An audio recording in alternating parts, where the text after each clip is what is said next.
Hi guys, magandang araw sa inyong lahat. Magluluto tayo ngayon ng tinanglarang manok. Siyempre, unang ingredients natin ay itong manok. Pinakat ko na yung mga manok. Yung manok kasi para hati-hatiin ba sa mga junakis ko. Kasi ito pa yung ibang ingredients. Siyempre, yung tanglad, yung luya, yung sibuyas, at saka itong ating pamintang buo. So, ayan guys. Yan. Tapos, hahatiin pa ni partner. Ayan. Ganyan. Parang tinola gagawin. Ayan. Gagawin parang cut na patinola. Ganyan. Pero guys, sa totoo lang, gusto nyo naman buo yung buo yung manok. Okay lang naman yun. Mas okay yun. So, ayan guys. Ano bang gaanohin natin dyan? Buo ba? Ano to? Parang, ang tawag dyan, yung isang ano lang siya.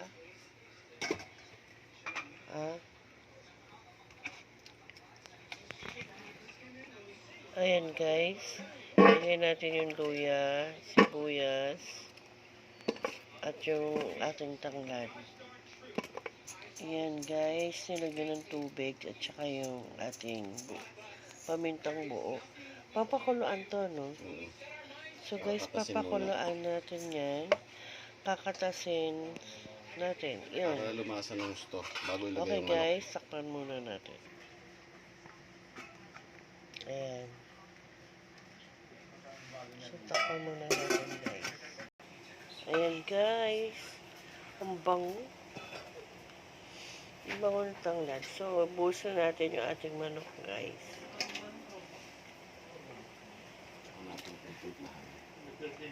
Ayan.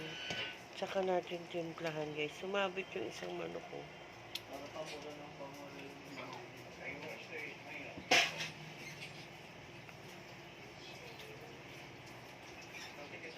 Ang bango guys. Try nyo lutuin to. Ang sarap siguro.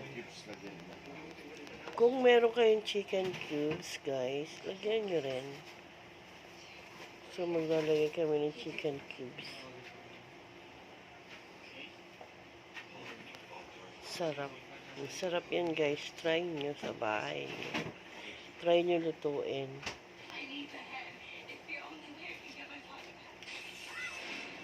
Sarap yung ganito yung kung buo eh. Kaya lang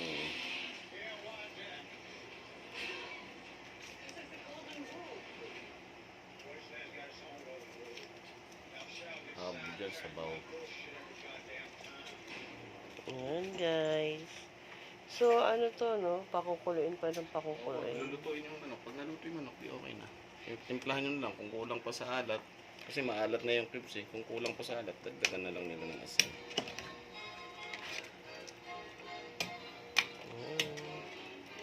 Yan, ganun lang kasimple. Ganyan lang kasimple guys, no? So, antayin natin kumulo guys. Tapos, itimplahan na ni partner yan. So, takpan natin ulit. Ayan guys. Luto na. Itimplahan na lang po at tayo kumain na. Masarap po yan guys. Try nyo po yung tinanglarang manok. Yung mga mahilig sa sabaw. Basta tanglad ang the main. At saka yung manok. Wow. Yan guys. Simpleng menu lang yan guys. Pero napakasarap. Try nyo po sa bahay nyo. So, sana subaybayan nyo pa rin ako sa aking channel. Claire Geronimo channel. Please like and share. Subscribe po. Maraming salamat. See you next vlog. See you bukas. Bye.